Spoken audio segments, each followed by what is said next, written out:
So my dear students, अब हम बात कर रहे हैं एग्जाम्पल नंबर 5.8 का। ओके, क्वेश्चन में गिवन है इन फिगर, जैसा हमको यहाँ डायग्राम में दिख रहा है, a mass of 4 kg rest on horizontal plane.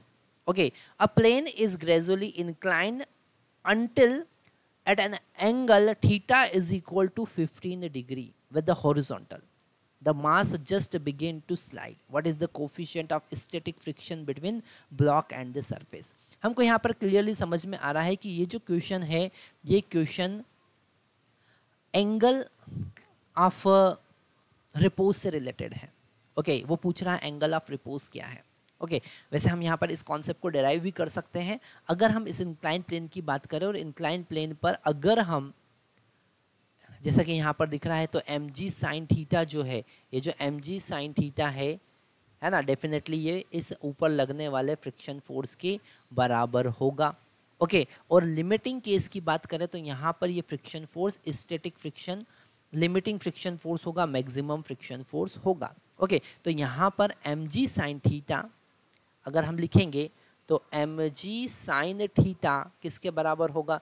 ये एम जी साइन थीटा मेरे प्यारे बच्चों इस मैक्सिमम फ्रिक्शन फोर्स के बराबर होगा, और वो होता है mu S into normal reaction. अब नॉर्मल रिएक्शन क्या होगा? नॉर्मल रिएक्शन हमको यहाँ पर समझ में आ रहा है कि normal reaction is M G cos theta के बराबर है। तो यहाँ पर हम लिख सकते हैं but normal reaction is equal to M G cos theta. इसका वैल्यू यहाँ पर पुट करेंगे तो हमको मिलेगा M G sine theta is equal to mu S M G cos theta. Okay, तो एम जी से तो कैंसिल हो गया। अब यहाँ पर sine theta by cos theta equal to M G आ गया। Sine theta by cos theta is equal to क्या आ गया? म्यू एस आ गया। मतलब tan theta is equal to mu S आ गया।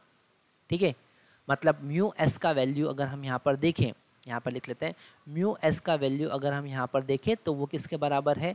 वो है 15 डिग्री के बराबर है, क्योंकि 15 डिग्री पर यहाँ पर लिखा हुआ है 15 डिग्री पर वो स्लाइड करना स्टार्ट करता है।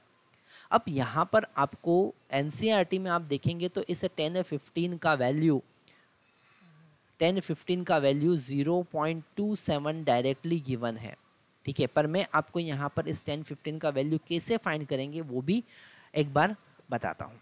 ओके, तो हम यहाँ पर 10a माइनस बी का फार्मूला यूज़ करेंगे ट्रिग्नोमेट्रिक में। ये फार्मूला क्या होता है? ये फार्मूला होता है 10a minus 10b divided by 1 minus 10a 10b। अब यहाँ पर हमने एक छोटा सा गलती किया है, यहाँ पर बीच में प्लस आना है, और हम a का वैल्यू यहाँ पर 45 डिग्री रखेंगे और b का वैल्यू हम 30 डिग्री रखेंगे, है ना। तो जब यहाँ पर पुट करेंगे तो 10 45 degree minus 30 degree, okay, this are in degree, is equal to क्या होगा? 10 45 minus 10 30 degree divided by 10 45 sorry minus 1 divided by 1 plus 10 45 into 10 30 degree, है ना। यहाँ समझ में आया होगा आपको।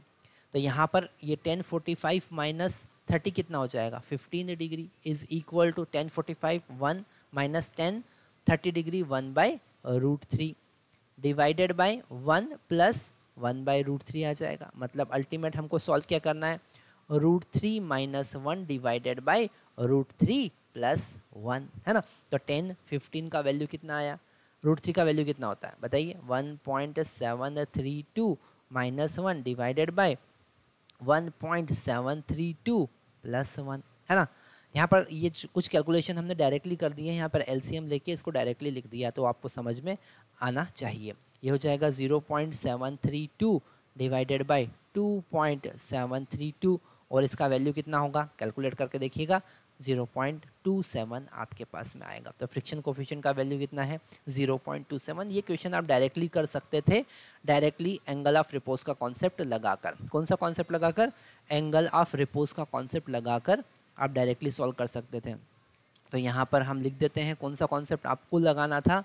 आपको लगाना था angle of repose, angle of repose. Okay, और एंगल ऑफ रिपोज क्या होता है? एंगल ऑफ रिपोज होता है mu S is equal to tan theta. Okay, अब यहाँ पर एंगल ऑफ रिपोज का डायरेक्ट कॉन्सेप्ट क्यों लगा सकते थे? क्योंकि एंगल ऑफ रिपोज का डेफिनेशन ही जो क्वेश्चन में कंडीशन गिवन है वो होता है। Okay, thank you very much.